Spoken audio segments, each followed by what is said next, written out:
Welcome to Draw Process. I'm Ike, and this is where I draw pages of my comic books.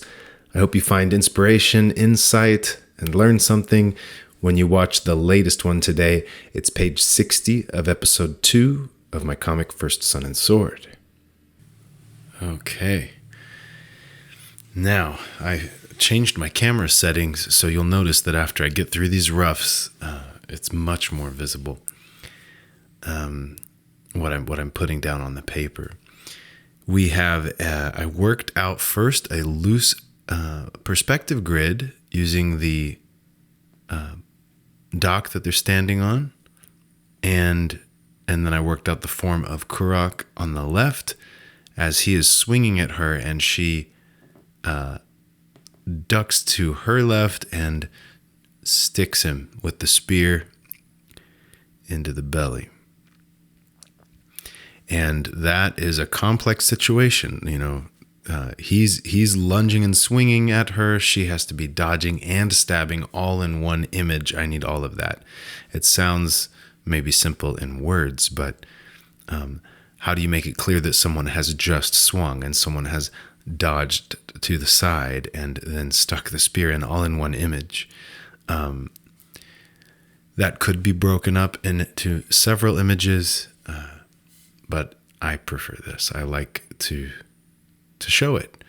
And I can use this large establishing shot to convey all of that. And it takes a little work to find those poses.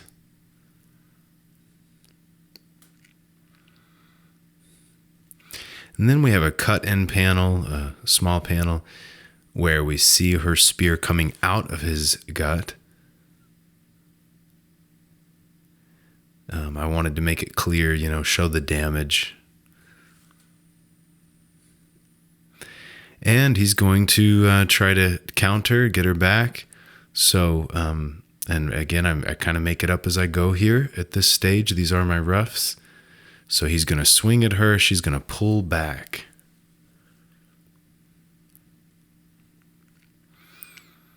Not slowed down much by that, what she did. So I'm finding a way to show a bit of his snout, his hand, his arm, swinging in front of her, maybe grazing her shoulder.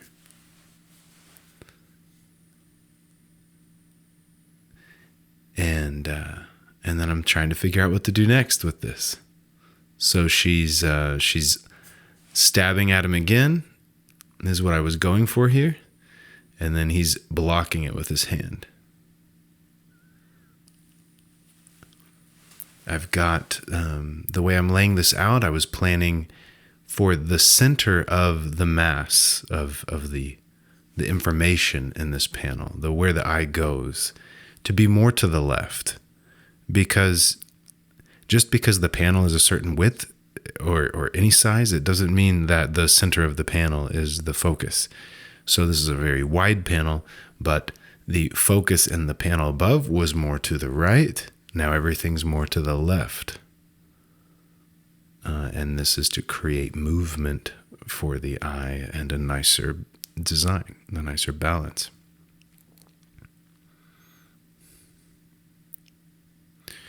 I've got the panels at odd, shapes. They're not perfectly parallel and horizontal.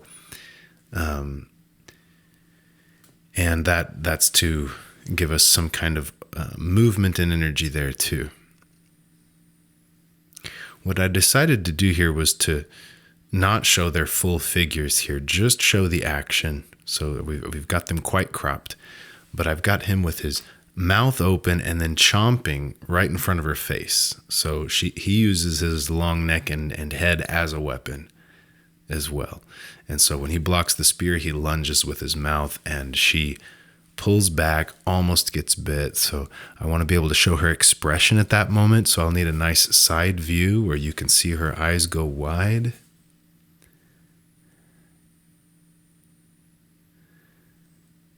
And so she's on her heels. She's kind of been pushed back. He blocked her spear. And so this is the moment when he's going to really make contact.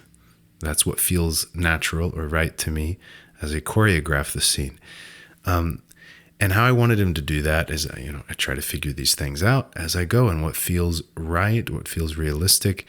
I have him backhanding her. So she's been fast. She's been a little out of his reach, but he's very strong. So it's not going to take much to hurt her, to throw her off. So he had just swung his hand to that side, and then blocked the spear. And then he just sort of swings his arm back the other direction and backhands her. It's more of a backhanded slap. Hits her in the back, so it's not going to do serious damage, and it's going to knock her down. And like I was saying, I always try to figure out how strong to make the lizard men and how to make humans fight such strong opponents. And this is one of my solutions, is to show that they can fight, but not for too long before they're taken out, before they're clearly losing. So a little bit of competition, but not really competitive, and that just a backhand will knock her down. But I couldn't have him fully hit her, or she would lose her head or something. And now I am going back with the final pencils. This is where like I said, you'll be able to see the details better with the camera setting I did. So going off of the gesture drawings, the loose kind of skeletons I worked out, I'm trying to finish the forms, build some musculature, some structure to these figures. And like I said, I think it can be challenging to convey everything going on, but that's the job of the comic artist. So this conveys a lot. The way that he has lunged and that she has, gone to the left to counter here. And it's still a very loose drawing. There's not a lot of work in finding shadows and everything. That's something I'm playing with just how loose can I make my pencils. In this case, the initial thumbnailing rough pencils were not very well developed. So when I came in with this darker pencil, I develop it, enough, but it can look, by the time I add some layers of that on there, it starts to get messier. It's going to be harder for me to make out and add those details, the added details of shadows. So some of that is not there. I'm going to be figuring that out in the inks, and that's something I'm trying to do, to let go and go for. Her earrings are fun. I'm able to show how they're swinging. Some of that anatomy is helpful, when you get these odd angles on a figure, when you can show that where the spine kind of pokes out in the middle of the traps there, and that line down the middle of that gives you a lot of sense of the position, the angle and position of the torso, and how she's kind of twisted and pulled back a bit. So yeah, the anatomy has learning anatomy to some degree, as much as I have, which I definitely need to keep learning. But that has been the best thing that I've done for my comic books since starting over 10 years ago. Is the more work I put in that, it pays off immediately. And I go for more the structure, the structural drawing, and not so much design drawing. I'm cool with that. My drawings are not so pretty that I don't focus on nice lines, nice, ratios and designs to the characters, builds and stuff. Finding nice curves, like S curves and so on, and putting those into the design. That's not my focus, and I've come to peace with that. I am interested in drawing the characters in action, drawing the figures, drawing the movie, and I don't got time to design everything. I need to the camera's rolling. I gotta go. So I've embraced that, but the structural knowledge really helps me bring those characters to life and draw those structures. You'll see how I'm kind of constructing, putting in the collarbones there and everything. And some shadow work, of course, as I go. And I think I also like going with this, I don't know, I was calling it structural. I mean, I'm self-taught, so I may not have the best terms for this stuff. But building out a dynamic figure, building, muscles onto the skeleton, with pencil marks, right? That is what I'm referring to. That I like that, and I don't use a firm kind of puppet. I don't build the particular shapes that are, let's say, in this guy's head, and make sure that it's the same in every panel. I'm focused on the emotion, the expression on the faces, the expressiveness, like making it feel like jaws snapping. I'm focusing on the feel.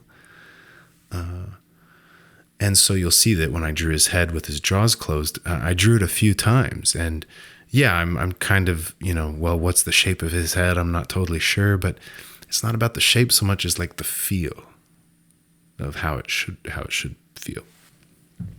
Okay, let's see. What can I talk about? Yesterday I had some decent chunks of free time, and there was nothing I had to do. There were plenty of things I could do, but nothing I had to do. And I could have got this video ready for Sunday, because right now it's pretty late on a Saturday that I'm getting this done. So yesterday, Friday, I had those good chunks of free time, and I had an urge to get out my guitar and write a song. Just for fun. The weather's nice, I don't know, I felt good. I just wanted to do something good. And that's what I felt like doing, and that was me being playful and enjoying something that's not drawing comics. Just give me something different to do. Sometimes I feel good when I sit down to draw. It feels playful like that. But sometimes I need something else. And that has me confused about commitment, maintaining a practice, and how to do that. What's the place for that? If I only drew when I felt inspired, when I felt like really good and relaxed and like it would be fun, I would not draw often enough to complete comic books. Like I sat down and played my guitar and wrote one song, but it's not like a completely finished, refined song. I'm not making that much headway because I have no goals. It's for fun. I mean, I have no interest in goals in that for now. So, but I don't want that for my art, because I didn't choose to just draw. If I just drew for fun, I would do it once or twice a week, and like, or less. Maybe once a month. If I just, judging by my past, back before I did comics over a decade ago, I would doodle, but not like really draw, like ever. I could go a whole year and barely draw. So the the discipline, the skill I develop, and the enjoyment I get to have, it requires that I'm highly disciplined, that I stick to a reasonable schedule of page production, not just drawing for fun, but it is a kind of enjoyment.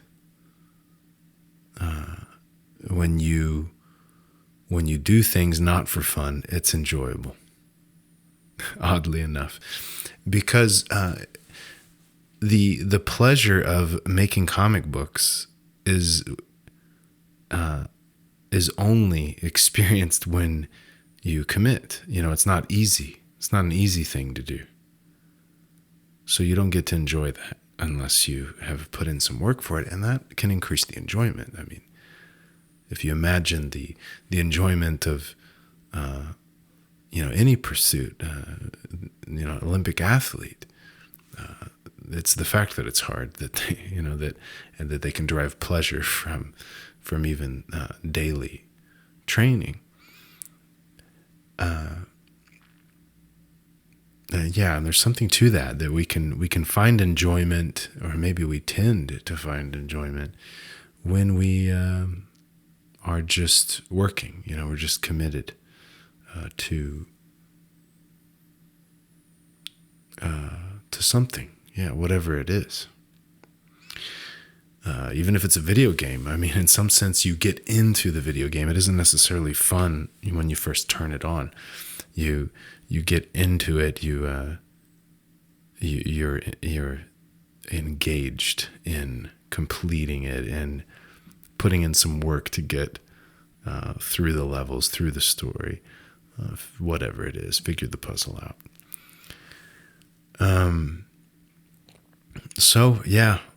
I need my practice in order to produce pages, in order to tell the stories, and that is the only way to be able to do it and enjoy it. Lately, I've been focused on career goals in my counseling career. And that just kind of struck me as I was talking, that I am lacking vision and goals in my art right now, in my comic book work.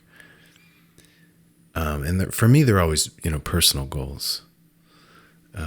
Not external, not a certain number of sales or anything like that. So, I need some goals. But maybe now is just not the time, because, like I said, I've been focused on work goals, and gosh, it sure feels good when you see, growth, improvement, in something you're putting work in on. So it's been feeling good, and that's motivating and gets you to, put more work in on it. And so that's where my energy is in a way right now. But I know that I need that for this, and before too long, I should revisit that. And not too long ago, the goal was to finish this, book, and I completed all the rough pencils, and now I just need to finish it. And I said it at the time that I was worried that might hurt my motivation some, but I'll be fine. And yeah, maybe it has, because it kind of put the goal in the rear view. So I do have the goal of the next book, and I need to start thinking about the story. I could go ahead and write it and really get myself excited about it. Having conventions helps, because then I get to think like, okay, I would like to have this book out at this convention. Maybe I had, volume 1 last year, but this year I want to have volume 2 there. So it gives me something kind of an image, something concrete that I want. So yeah, the finishing this book is not motivating enough at the moment, but yeah, technically that's a goal, and I'm working on it. Doing even better with the next book is that's somewhat motivating. I'm just thinking out loud because again, I haven't been focused on this lately, but I would love to see growth for myself in a book with this latest art style. It's going to continue to develop, but I'll probably be using these tools and similar techniques for the whole book. So I'm looking forward to starting a book this way and finishing a book this way, hopefully. I want to push the story and the action further than ever. I think I want to do some darker environments to push myself there, because this entire volume, so remember how long it takes me with these, a page a week or maybe a little more, but that's like almost 2 years, a year and a half or something on this book. And so that's a long time to be doing like daylight scenes in daylight, and with these characters, only the all that. So in the next one, I want to do different settings, different characters involved. We'll still have our main characters too, of course, and different lighting, interior spaces, dungeons, whatever.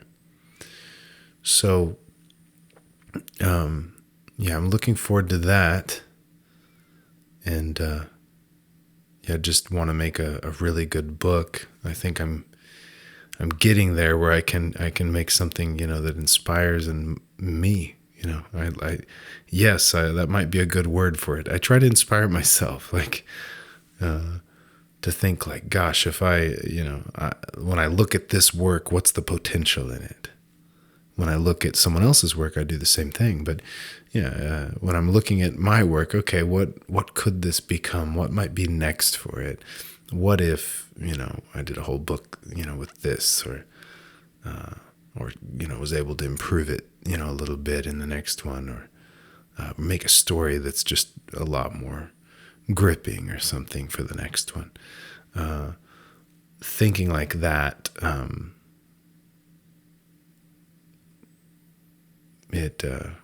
It motivates me, and it kind of inspires me, because the thought of what I could do, where I would be, in a year from now, it's motivation, but it's like I'm kind of inspired by this image, or this idea of where I could be then.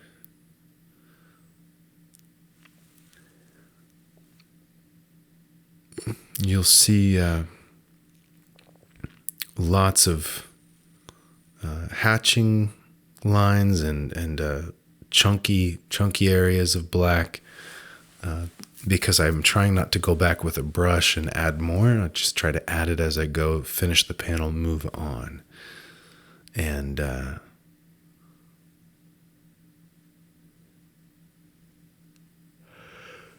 you'll see that I'm mostly going for the outline of this figure and the other one, and then I'm gonna find the outline and the outline of the different anatomy. But then I'm gonna go in and add shading, and continue to add to bring some things forward, some things back.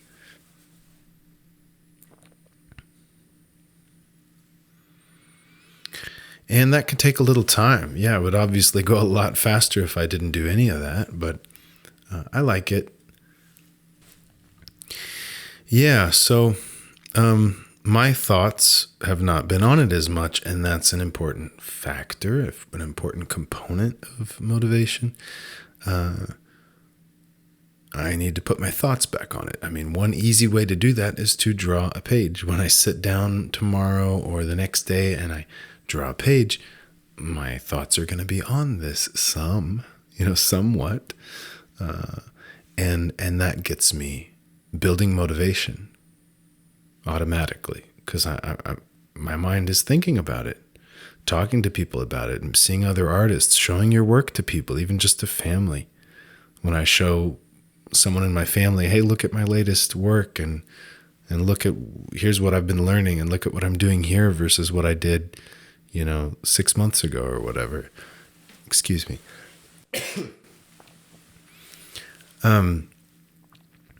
That gives me energy, talking about it, thinking about it, even if I'm not doing it.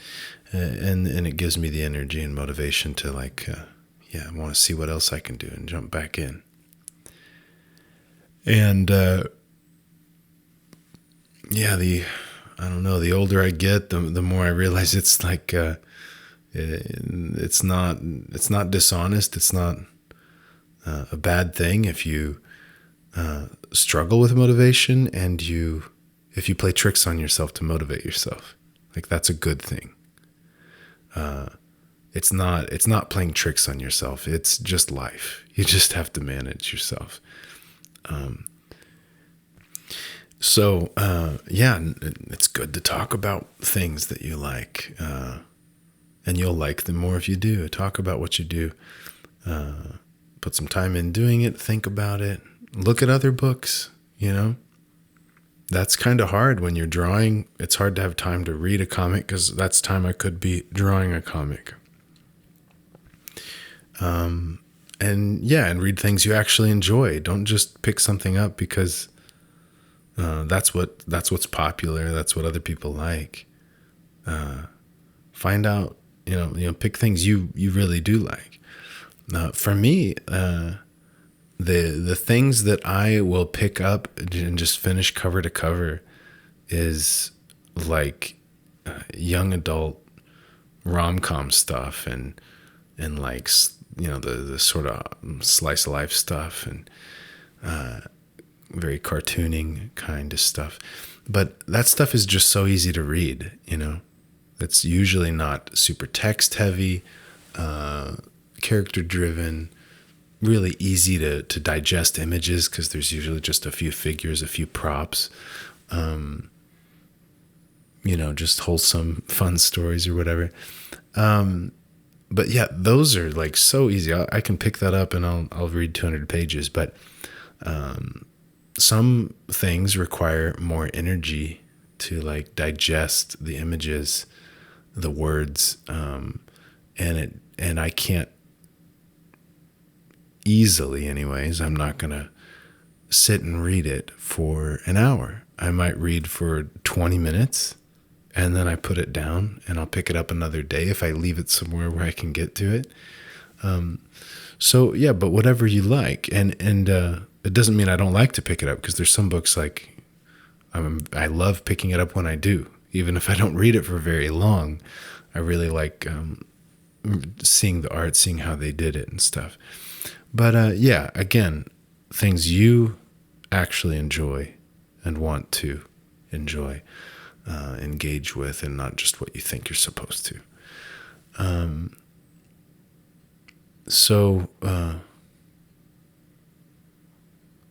That can be motivating too.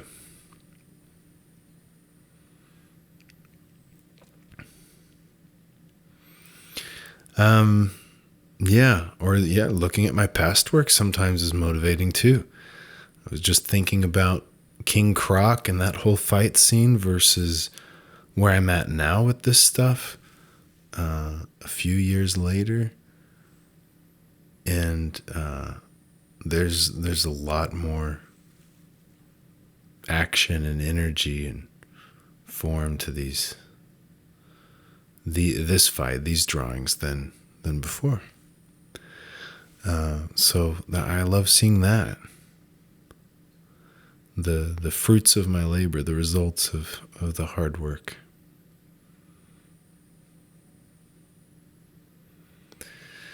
And you'll see I just keep a very large figure. They're pretty big on this page, in this panel, so the figures are pretty large, and you can see all of him especially, so a lot to put in there. maybe when I look at it, I add a little more and shading as to the form. I just keep adding more until I get it where I'm happy. It doesn't always work out perfectly. If the pencils were more thorough, then that would have rescued me from some of the messiness on the inking on Kurak here on the left. The lighting is not well defined. It's not ideal. But you win some, you lose some. I mean, it's just the cartooning style. I'm really moving towards that, just very cartooning, but it's within a level of, detail, expressiveness, details in the sense of like structure and like form. Like I'm drawing this as if it's a really simple cartoon, a really simple Sunday morning comic strip, but it doesn't look like that. But it's drawn in that fashion, and that's the direction I'm going. Is just it'll be like a simple cartoon, but in this fashion with a level of detail and the backgrounds and the characters that you wouldn't see normally in something drawn in that fashion. And more and more that direction. So as I do that, the lighting, the shading, things are not always going to be so great, so perfect. And I got to roll with it because that's not the game I'm playing.